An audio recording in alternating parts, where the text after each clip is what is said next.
Welcome to this week's meeting of the Rotary E-Club of Silicon Valley. We use innovation, entrepreneurship, and education within technology as a means to further our goals in Rotary, which is service above self. Today we have a very special guest, Cheryl Stevens. And most of you who watch this will not realize that Cheryl has had an impact, directly or indirectly, in your life. Cheryl is what I would call a pioneer in her field. And she is a co-founder of Plain Language International.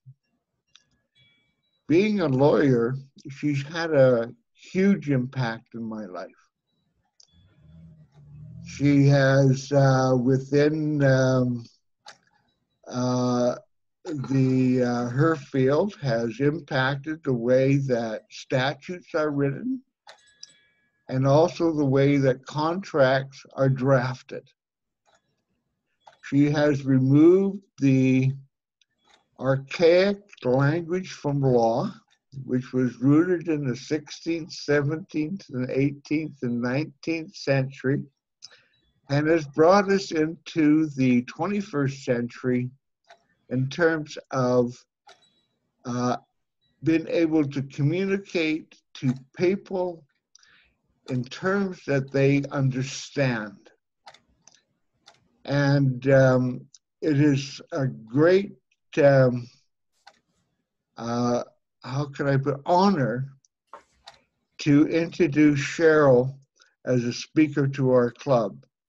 And please go ahead, Cheryl. Okay, thank you. It's always nice to know I've had an effect on something. Okay, let's see if we can find my PowerPoint. All right, and try to, now can you see my PowerPoint? Yes.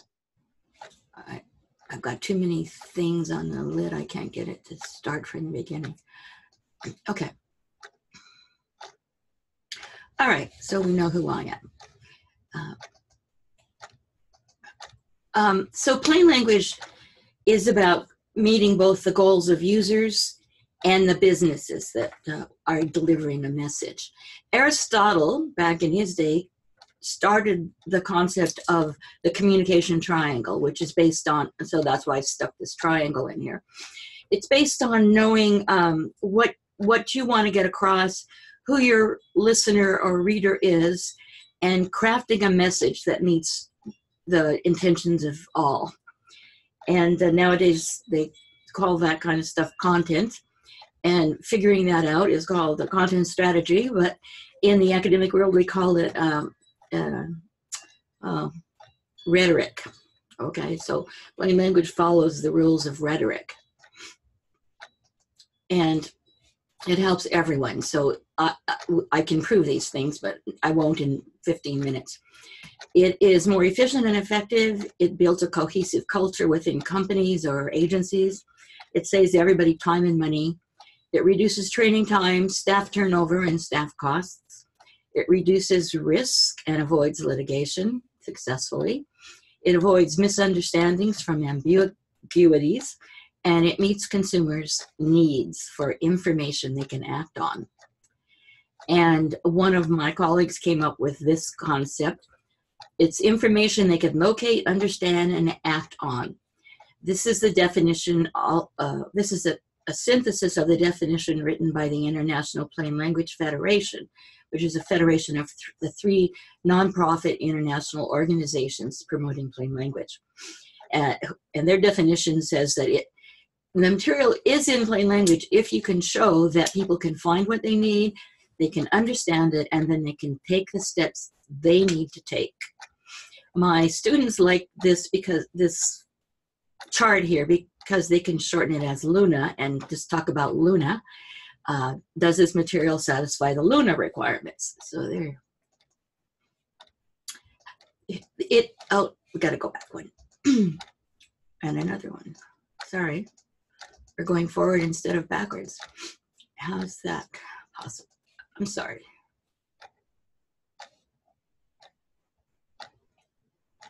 Okay. Yes, sorry. All right, so the minutes it took users of a federal government form to complete it properly. In the old version, an experienced user needed more than almost 3 minutes, and an inexperienced user needed almost 4 minutes. But in a new, revised plain language version, it cut everybody's time almost in half.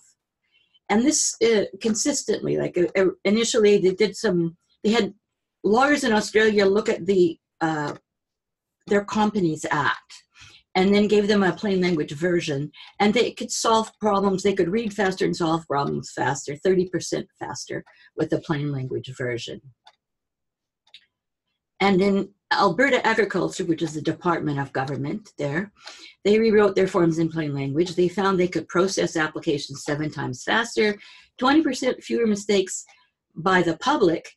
That doesn't take into account fewer mistakes by staff in their processing. And they saved $3.5 million a year from that one project. Unfortunately, governments don't usually continue. It depends on a lot of politics and everything else. And the same thing with organizations, whether they're going to continue knowing that they would be having these advantages. This one, if it's easy to read, it's easy to do, pretty good and true. Was a meme on the internet a few years ago. But nowadays, a lot of research is telling us that people determine whether they can trust you and whether you're credible on very quickly, on impressions. And if they think that you're trustworthy and credible, they'll buy whatever you're selling. This research that was done was followed up, and 10 years later, there was another study that showed, and the advantage we have in the last 20 years is that we have the bioscience, we have neuroscience, we have cognitive thinking, testing, and all kinds of new scientific approaches to measure things. But the study that followed up on this found that people formed a good impression of a person or a company based on how efficient and easy it was to read their material and accomplish what they were aiming for. So there's a balance that people look for. How much effort do I have to put out in order to understand to the degree that I need to understand in order to move on and get something done? So to me, that's a reason to do plain language. And it's also poses a danger, because if everybody knows this, everybody can try to look like they're trustworthy and credible, where they're not, or they are. But anyway, we have to take advantage of this opportunity to use plain language to that end.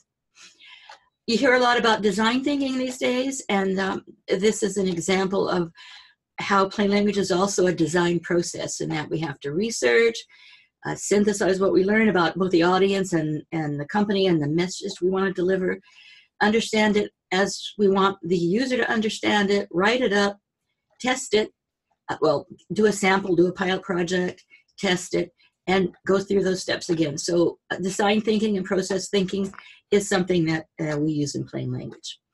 Writing as a process is also a academic phenomena.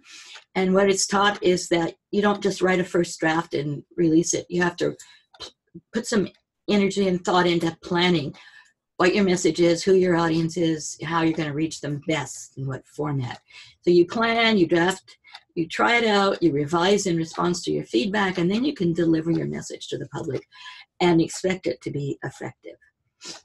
So people think of plain language, they just think of words and sentences. And in the early years, like in the 40s and 50s, that's what people were looking at. But as science has progressed, we've been able to look further and are currently addressing these issues of trust and credibility that we can deal with now.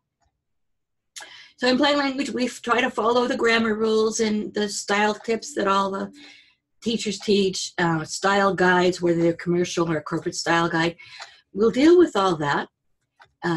So it's not Jack and Jill went up the hill. It's, sophisticated language, but simple and clear. These 6 guidelines have been proven by research, say in the last 20, 30 years. And one of the scholars in our movement went back and did a review of research. And these 6 guidelines to writing, we can tell you that they're evidence-based, they're research-based. You can rely on them. It's not just somebody's choice of a style to follow. And you'll see these in many locations in plain language materials. Also, I think of it as Occam's razor.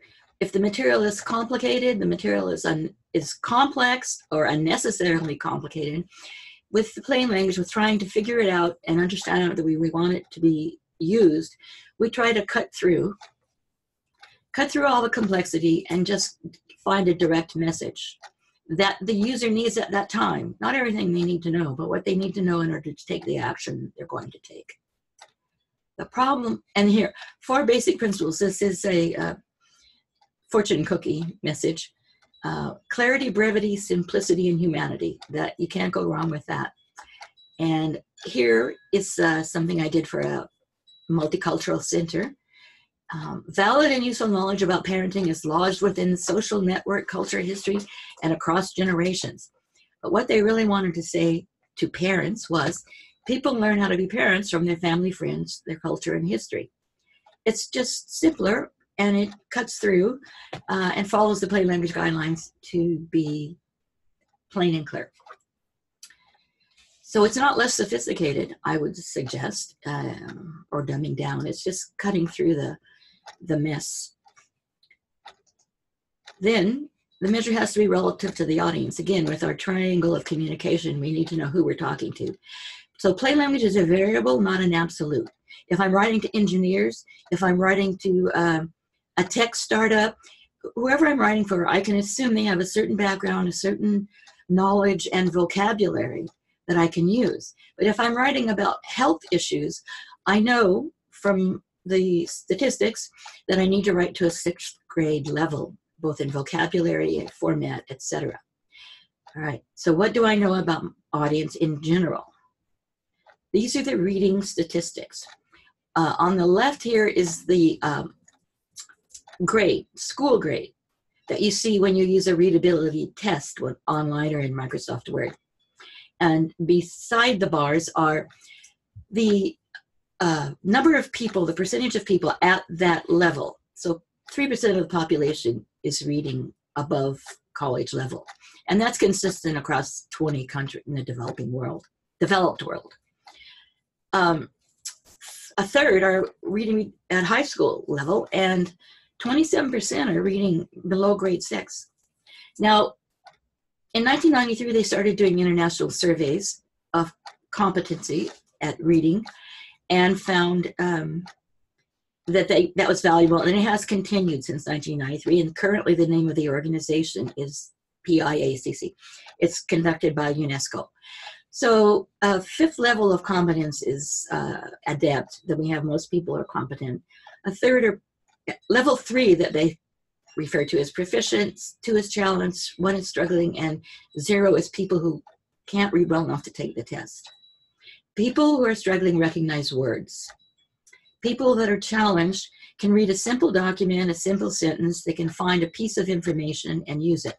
But if you ask them to go through and find 2 different pieces of information, put those together in your mind, synthesize that, and then decide what you're going to do, it's a challenge. Now, in the US, 13% of adults are at levels 4 and 5. 52% of working age adults are below the 7th grade level. If you want to reach people about a health issue or, any social issue, like Stop Smoking campaign, you've got to come in below 6th grade level. In Canada, our industrial board says that to work in a modern information society, you've got to come in up here at the mid-level of level 3. So the majority of people don't reach proficiency. And the people who reach proficiency, they're not highly competent. You've got to make it simple, clear, easy to find, act on, easy to understand. People are shocked by this, but it's consistent through all the English-speaking world. And the tests have been run in other languages for people in Canada where French is common. And so if you're writing for the average person is not that good a reader. Okay, so we just take that as a given. Things that can interfere with their learning to read or maintaining their reading ability: low education, medical conditions, getting older, having disabilities, having had learning difficulties when they were young and learning, or having them that continue through. Being in poverty now, where we have recent studies that tell us that the stress of daily life when you're in poverty makes it difficult to deal with things that require some intellectual reflection and decision making. And then personal and social stresses. Common physical and mental challenges are those learning disabilities, dyslexia, visual impairment, high stress. 22 to 30% of the population is living under high stress at any given time. And more than 5% will have a serious mental health crisis in their lifetime. So that's one reason the modern reader wants to skim and scan and only look at something if it looks inviting and it looks like it's going to have value to them. They don't have time for anything else.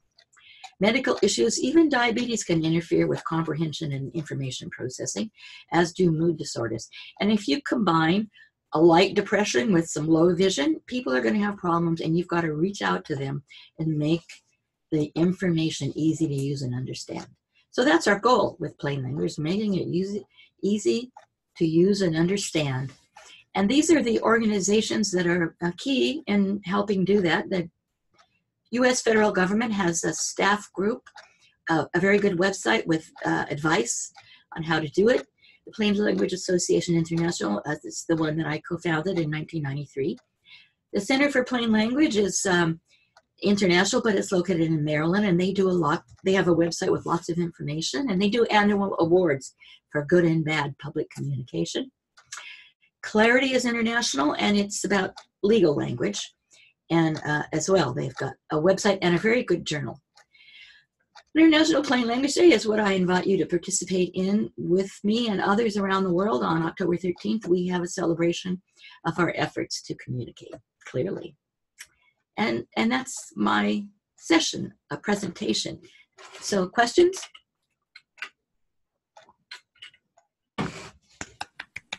Little applause. Thanks. I'm gonna bounce back. Interesting, an attorney would be dealing in plain language when we're wordsmiths paid by the pound. Not to say they like it, but the Canadian Bar Association and the American Bar Association have endorsed it. Oh, I'm sorry. I'm making light of it. No, I was serious 30 years ago. I was really arguing with lawyers at that time. Now, could you please hit the share screen button again, and that'll take us back to the off of your screen and put up the Zoom screen? Uh-huh. As soon as I find it. It's at the bottom.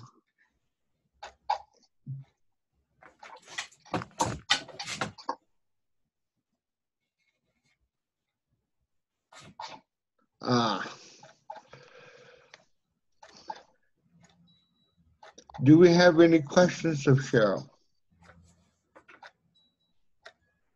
Yes, Zachel. Cheryl, thanks so much for your presentation. This was very cool. To be honest, I didn't know there was such a movement that existed, and it seems like there's tremendous need for that, especially seeing some of the stats that you shared. I was very surprised by the slide on the ability to read. Yeah. Yeah, and so definitely, I mean, for companies probably at all levels and all target groups that they might be targeting, it seems like there's need for simplifying the message, especially if it's a mass market type thing, as you mentioned. Yeah. Now, how did you I'm interested in hearing about your personal story and how you landed in this line of work. Mm-hmm. Well, I was practicing law, and I did burn out from dealing with people's problems. And I got a chance. First, I taught for 1.5 years to paralegals. I taught them legal communication and legal subjects. And then I got a chance to work with a law firm on organizing their precedent system and modernizing all the documents. And at that time, English professor from Australia was touring Canada because he had been working with a large law firm which had invested $3 million. It was an international firm based in Australia with offices all over Australia. And they invested $3 million in updating their legal documents and hired this law professor, a different person, and this English professor to do it. And then one of them toured Canada. I got to meet with him and try then to use that in modernizing the precedent system I was working on for a law firm. And then our Continuing Legal Education Society actually got $3 million to run a 3-year project to teach lawyers about plain language.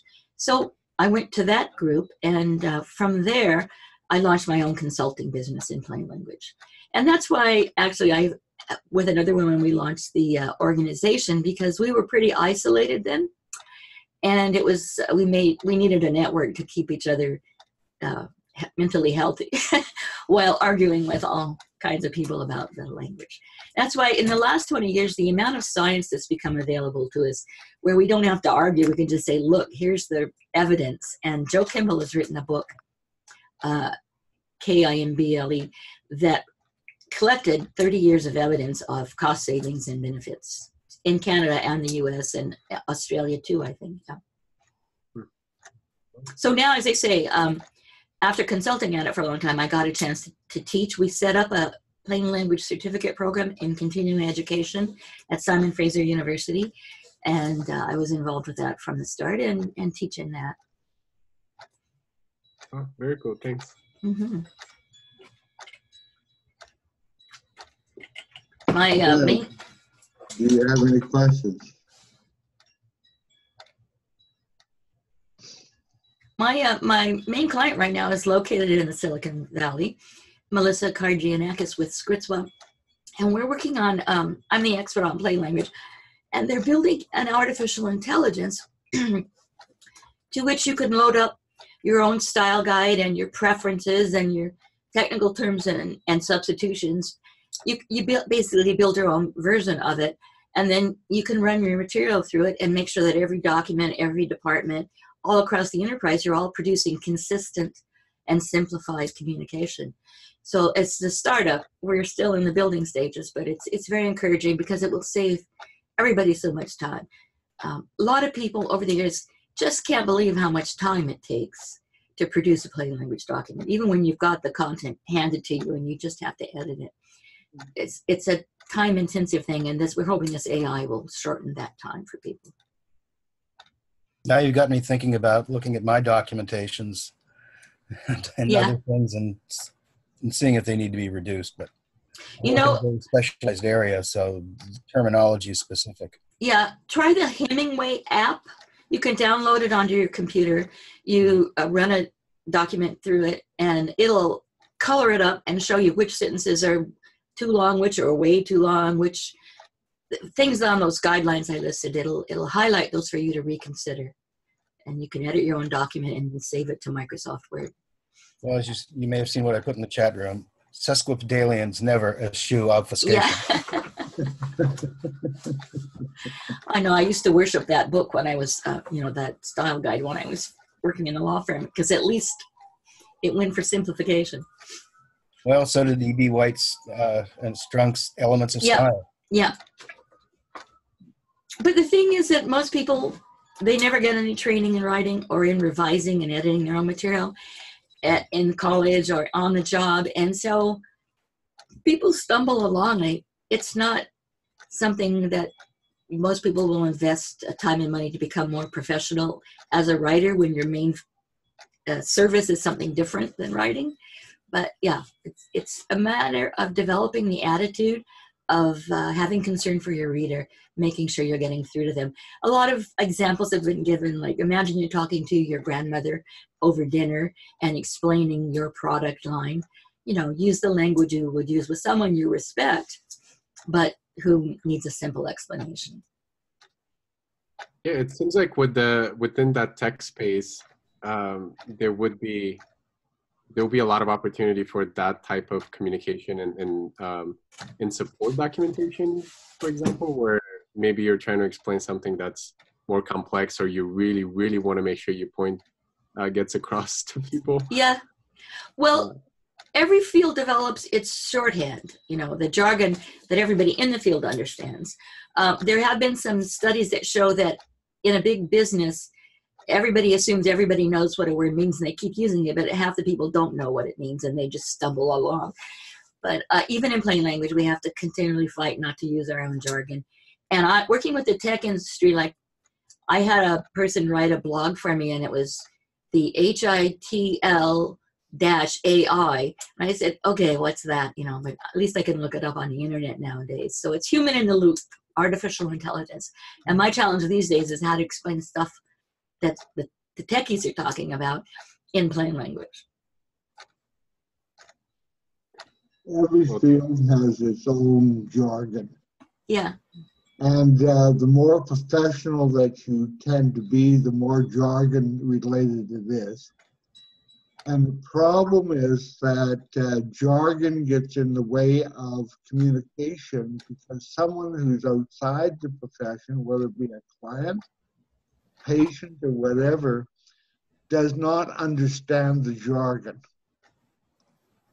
And so much of plain language for me has been stripping away that jargon so that you can effectively communicate to a level, no matter which level that person would be, whether it be somebody who reads at a grade 2 level or somebody who reads proficiently.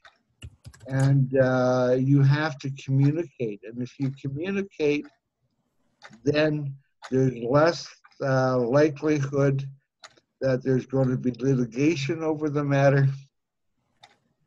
And it's more, your client will go out much more, much happier at your service because they feel that what you've done is you've done a credible job for them and you understand their needs. And that's what I've found. Mm-hmm. Well, with lawyers, what I've found is that the young lawyers have to be careful of what they say. They're not confident in their understanding, so they tend to stick with the legalese. But senior lawyers who know their subject really well can talk to a client and make it really simple because they are confident in their understanding and that they can express it simply. So that's what we have to strive for, is to understand our subject and then be able to express it simply. And for the sake of customer relations, now many fields, many professions, they don't have to deal with the public. But what will happen is their marketing department has to deal with the public, or their sales staff or their complaints department has to deal with the public. And that's when they end up thinking, well, how can we make this simpler? And they get resistance from the engineers and others. Yeah. In preparing for this, one of the examples that I thought of when I started in '73 in Artically, when we wrote a will, for instance, we used to say, I give, devise, and bequeath. Yeah. And now we say, in comparison, I give absolutely. And that is the difference in language. And you use things because it had been passed down for a long period of time. That's one phrase I actually had investigated 30 years ago.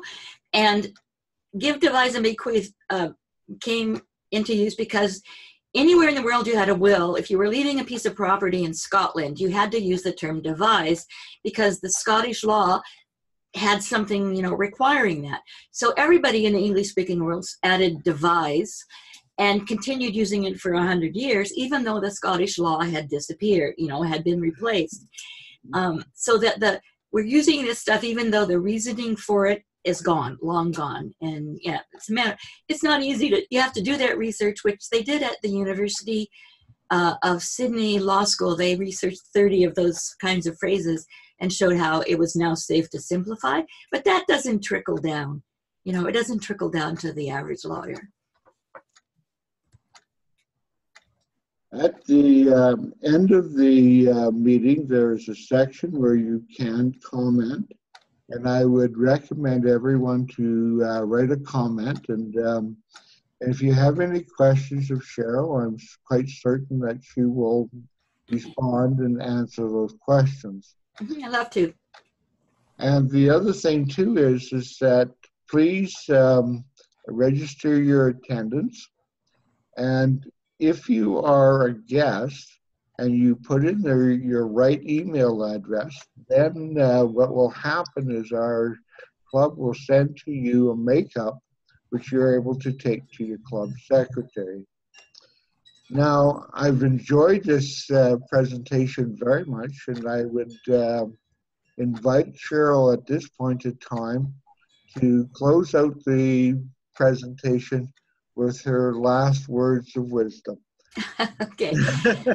Okay. Well, my first thoughts 30 years ago and my thought today is it's really a matter of attitude. So there are skills you can learn, but if you just adopt the attitude of thinking about the other person and how they're going to receive the information and will they grasp what you need, it'll be very beneficial to you and the people you communicate with.